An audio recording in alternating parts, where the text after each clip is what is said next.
कर दिया कि हम भारत देश को ऐसे नहीं छोड़ेंगे, आप विदेशी आप पहले जाओ। और हक अधिकार जब हमारे दे रहे थे, साइमन कमीशन आपको याद होगा, साइमन कमीशन भगाने के लिए इन्होंने चरणबद्ध आंदोलन करे।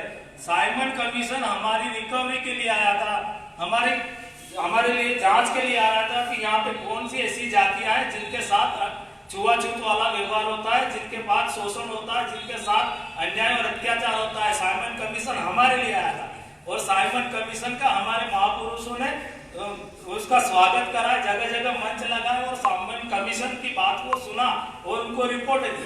पर मनुवादी लोग साइमन कमीशन का विरोध कर रहे थे, इसलिए कर रहे थे कि साइमन कमीशन पूरी रिपोर्ट तैयार करके वहां जब ले जाए, जहां से सरकार चलती है देश की, वो जाके वहां जब ले जाएगा तो इन लोगों को और भी हक और अधिकार मिलेगी। तो जब इन लोगों ने आंदोलन शुरू करे हैं, ये जो भारत छोड़ो वाला आंदोलन भी है ना, हमारे खिलाफ ही था, सही मायने में मानिया जाए। अंग्रेज को भारत से भगाया, ये बात सही है, अंग्रेजों को कहा कि भारत छोड़ो, पर भारत छोड़ो पर हमारा क्या, हम SC ST OBC वाले लोग जो है हमारा क्या होगा। तब जाके हमारे महापुरुष बाबा साहब अम्बेडकर ने बहुत संघर्ष किए, हर एक बात अंग्रेजों को उदाहरण दे दे के समझाया, हर एक बात अंग्रेजों के सामने लिखित में पेश करी और कहीं न कहीं जाकर अंग्रेजों ने इस बात को स्वीकारा कि हाँ भैया, इस देश के अंदर SC ST और OBC के जो लोग हैं और SC ST के साथ अधिकतर जो 1108 जातियां जो अनटचेबल कई जाति, उनके साथ सामाजिक, आर्थिक और राजनीतिक शोषण हो रहा है। तो जब अंग्रेजों ने यह घोषित कर दिया, अब बहुत गहरी बात, मैं छोटा आदमी पर गहरी बात कह जाता हूँ, समझना इस बात को, समझोगे तो बहुत काम आएगी। अंग्रेजों ने कहा ठीक है, आप भारत को देश आजाद कराना ही चाहते हो, चलो हम भारत देश को हम छोड़ के जा रहे हैं, हम चले जाएंगे भारत देश को छोड़कर। पर अब बताओ, ये 3 तरह के आंदोलन चल रहे हैं जैसे कि इनको आजाद किया जाए। तो अंग्रेजों ने अभी गोलमेज सम्मेलन बुलाया, गोलमेज सम्मेलन के बारे में भी आप जानते हैं। गोलमेज सम्मेलन के में बाबा साहब अम्बेडकर गए और बाबा साहब अम्बेडकर ने प्रथम सम्मेलन में हमारी बात रखी, कई हक और अधिकार वहां से हमें मिले। और जब वहां से मिलने के बाद सेकेंड गोलमेज सम्मेलन हुआ, बिन मुलाय मेहवाल गांधी भी वहां गए और इन्होंने जाकर वहां पे भी हमारा विरोध ही करा, बाबा साहब का विरोध ही करा।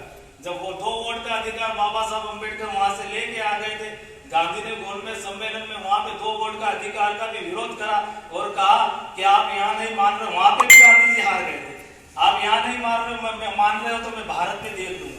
भारत में देखने की जब बात कही तो भारत में उस समय अंग्रेजों का ही शासन चल रहा था। जैसे ही गांधी जी भारत के अंदर आए, अंग्रेजों ने गिरफ्तार करके यरवदा जेल में डाल दिया।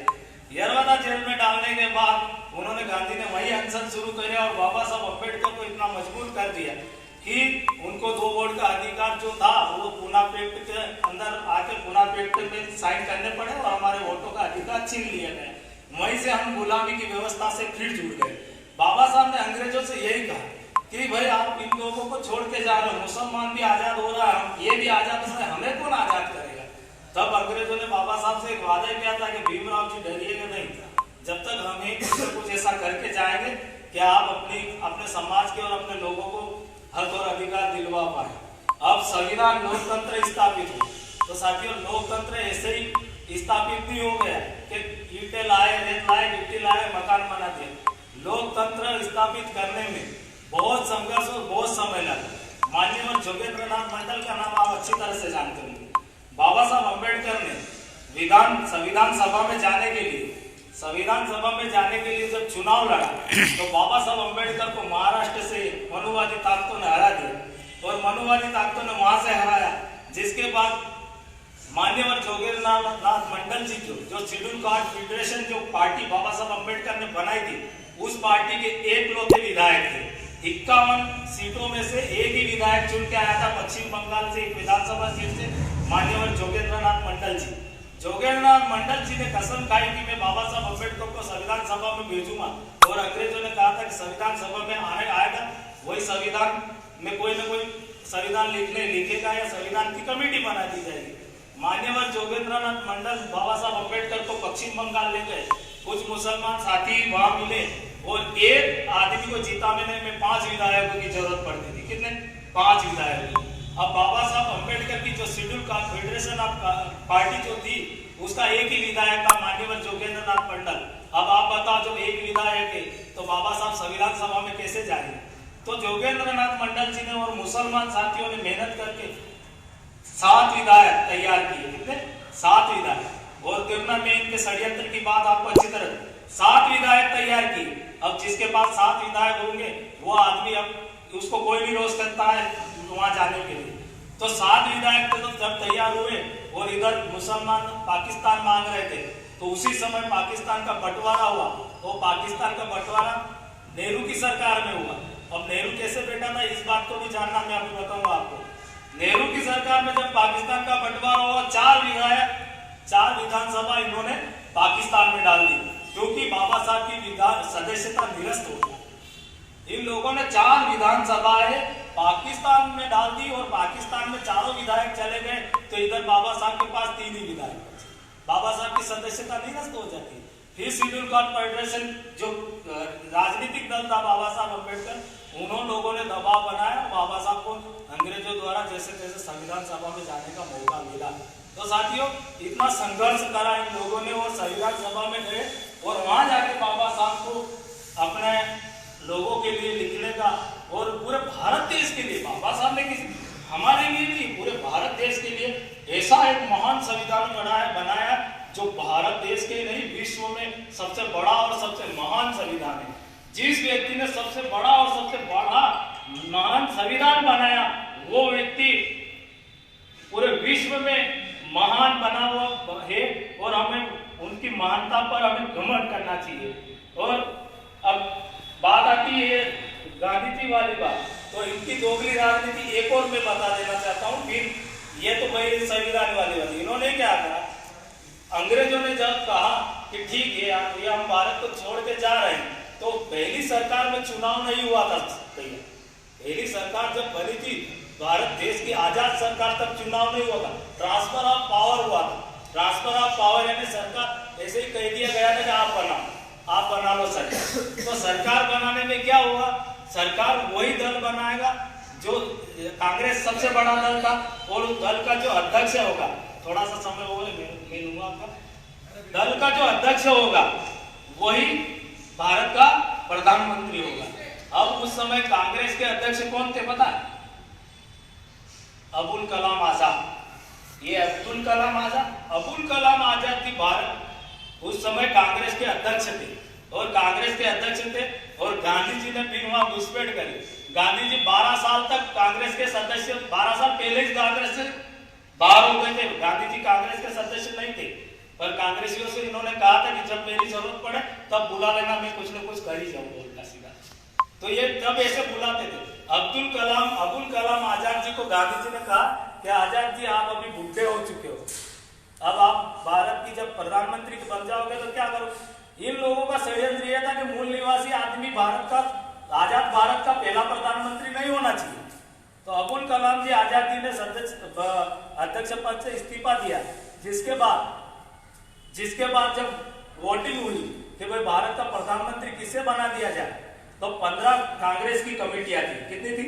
15 कमेटियां। और 15 कमेटियों में से 12 कमेटियों ने सरदार वल्लभ भाई पटेल का नाम घोषित करा था। चुनाव हुआ तो सरदार वल्लभ भाई पटेल के इधर 12 जो समितियां थी, उन्होंने कहा कि सरदार वल्लभ भाई पटेल को प्रधानमंत्री होना चाहिए।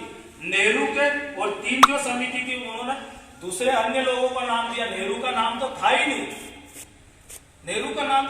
फिर नेहरू जी को प्रधानमंत्री कैसे बना दिया गया? तो गांधी जी ने कहा नहीं, ऐसा नहीं हो सकता, प्रधानमंत्री बनाएंगे। गांधी जी की पूर्ण इच्छा थी कि इस ब्राह्मण को प्रधानमंत्री बनाए, और नेहरू को उन लोगों ने प्रधानमंत्री बनाया।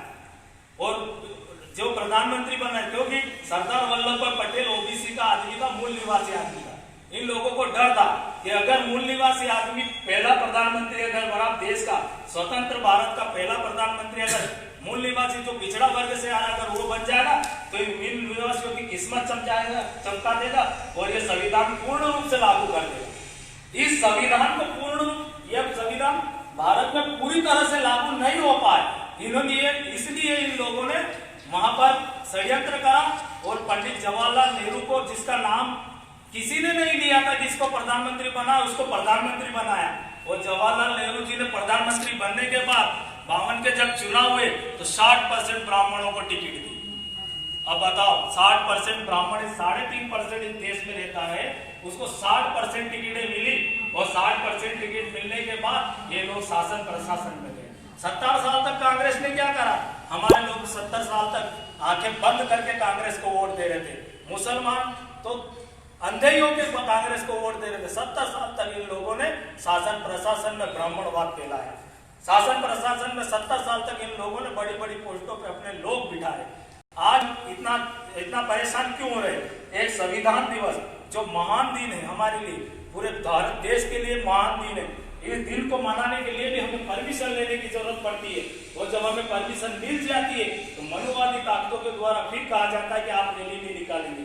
पहली बात तो यह है कि संविधान दिवस मनाने के लिए परमिशन की क्या जरूरत, और अगर परमिशन मिल भी गई तो बोले आप रैली नहीं निकाल पाओगे। आज ऐसी व्यवस्था है, इसका मतलब यह है कि संविधान इस देश में नहीं काम कर रहा है।